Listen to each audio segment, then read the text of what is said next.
বিভিন্ন session seminar অফিসের মিটিংয়ে এমনকি MBA ক্লাসেও দেখছি কাস্টমার এবং কনজিউমার নিয়ে একটা জগা খিচুড়ি তৈরি করতে। একটা ছোট্ট উদাহরণ দেই, আপনার বাসায় কি ছোট বাচ্চা আছে? যদি থাকে আপনি প্রায়ই তার জন্য কিছু না কিছু খেলনা বা চকলেট তো নিয়েই যান, তাই না?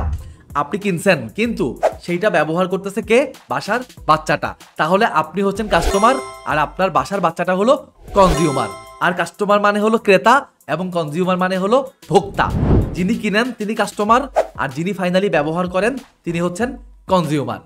মার্কেটিং এর বই থেকে আমরা শিখছি স্যাটিসফাই দ্য কাস্টমার, কিন্তু মার্কেটিং এ এটা সবসময় প্রযোজ্য নয়, কারণ কাস্টমার এবং কনজিউমার ছাড়াও গুরুত্বপূর্ণ আরও একজন কিন্তু মার্কেটে অবস্থান করে, আর তিনি হলেন একজন ইনফ্লুয়েন্সার অথবা ডিসাইডার। একদম সহজ সরল পানির মতো উদাহরণ দিয়ে একটা ধরেন, আপনি আপনার বাসার বাবুটাকে নিয়ে গেলেন ডাক্তার কাছে। বাবুর ভীষণ জ্বর। এখন ডাক্তার সব দেখে শুনে বললেন এই ওষুধগুলা খাওয়াবেন। ওষুধের প্রেসক্রিপশনে আপনি দেখলেন ডাক্তার নাপা এক্সট্রা না দিয়ে শুধু নাপা লিখে দিচ্ছে।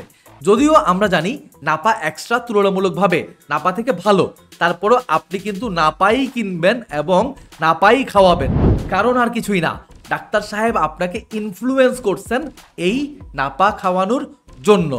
সো মার্কেটিংয়ে কাজ করলে আপনাকে যেমন কাস্টমার এবং কনজিউমারকে সন্তুষ্ট রাখতে হবে, ঠিক একইভাবে ইনফ্লুয়েন্সারকেও সন্তুষ্ট রাখতে হবে।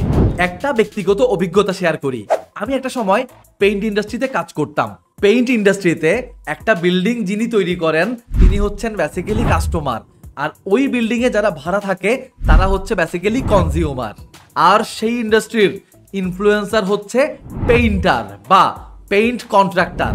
কোনো বাড়িতে রং লাগানোর আগে বাড়ির মালিক সবার আগে যেটা করে সেটা হইল পেইন্টারকে খুব আদর করে জিজ্ঞাসা করে, আচ্ছা মাসুদ বলো তো কোন কোম্পানির পেইন্ট লাগালে ভালো হয়? মাসুদ কিন্তু হাসতে হাসতে সেই কোম্পানির নামই বলে যেই কোম্পানি তার মালিকের পাশাপাশি মাসুদেরও সন্তুষ্টির কথা চিন্তা করে। সো এখানে আপনি যদি কাস্টমার বা কনজিউমারকে টার্গেট করেই মার্কেটিং করেন তবে আপনি গরমকালেও চোখে সর্ষে ফুল দেখতে পারেন। এই কাস্টমার, কনজিউমার বা ইনফ্লুয়েন্সার যে মার্কেট ডিসিশন মেকিং এ দারুণ প্রভাব রাখে তার একটা চমৎকার কেস স্টাডি আছে ইন্ডিয়াতে। চলেন আপনার সাথে শেয়ার করি। হয়েছে কি, 2000 সালের আশেপাশে ইন্ডিয়ার সরকার ইন্ডিয়ার বাচ্চাদেরকে পোলিও খাওয়ানো শুরু করলো। তো শহরে সব ঠিকঠাক থাকলেও গ্রামে দেখা গেল প্রথম বছর কোনো মা কিংবা বাবা তার সন্তানদের নিয়ে পোলিও কেন্দ্রে আসলো না পোলিও খাওয়াইতে। পরের বছর ইন্ডিয়ার সরকার করলো কি, তারা অমিতাভ বচ্চন সাহেবকে দিয়ে একটা বিজ্ঞাপন বানাইলো, কিন্তু সেই বছরও সরকার ফেল করলো, কেননা ওই বছরও কেউই আসলো না তার সন্তানদের নিয়ে পোলিও খাওয়াতে। এইবার সরকার একটু ভাবনায় পড়ে গেল ব্যাপারটা আসলে হচ্ছে কি। ব্যাপারটা ধরতে না পেরে ইন্ডিয়ার সরকার একটা এজেন্সিকে হায়ার করে প্রবলেমটা খুঁজে বের করার জন্য। আর সেই এজেন্সি যেটা করলো, তারা সরাসরি ইন্ডিয়ার গ্রাম অঞ্চলের মানুষদের কনজিউমার বিহেভিয়ার অ্যানালাইসিস করা শুরু করে দিল। শুরুতেই বলছিলাম কাস্টমার এবং কনজিউমার ছাড়াও মার্কেটে কিন্তু আরেকটা পক্ষ রয়েছে, আর সেটা হলো ইনফ্লুয়েন্সার বা ডিসাইডার।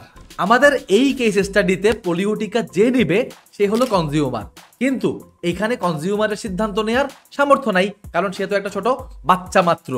তাই ভারত সরকার যেটা করছিল, কনজিউমারকে টার্গেট না করে কাস্টমারকে টার্গেট করে, মানে বাবা মাকে কেন্দ্র করে তাদের প্রমোশনটা চালাইছিল। কিন্তু একটু ভাবেন তো, 2000 সালের আশেপাশে একটা রিমোট গ্রামে ডিসিশন মেকার আসলে কে? বাবা মা নাকি দাদা দাদি? অবশ্যই দাদা দাদি।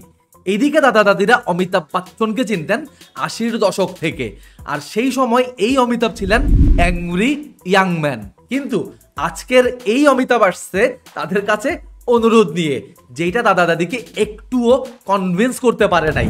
আর এই কারণে দাদা দাদি তার নাতিপুতিকে পোলিও কেন্দ্রে পাঠানোর ইনিশিয়েটও নেন নাই, সন্তানের বাবা মাকে ইনফ্লুয়েন্সও করেন নাই এবং কোনো রকম সিদ্ধান্তও দেন নাই। এই ব্যাপারটা বুঝতে ভারত সরকারের লেগে গেছিল বেশ কয়েকটা বছর। দেরিতে হইলেও সরকার করলো কি, নতুন একটা বিজ্ঞাপন বানাইলো।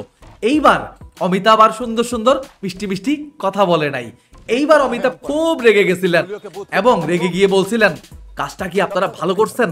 যদি আপনারা নিজেদের ভালো চান তবে কালকেই আপনার নাতি নাতনিদেরকে নিয়ে চলে আসবেন পোলিও খাওয়াইতে পোলিও কেন্দ্রে।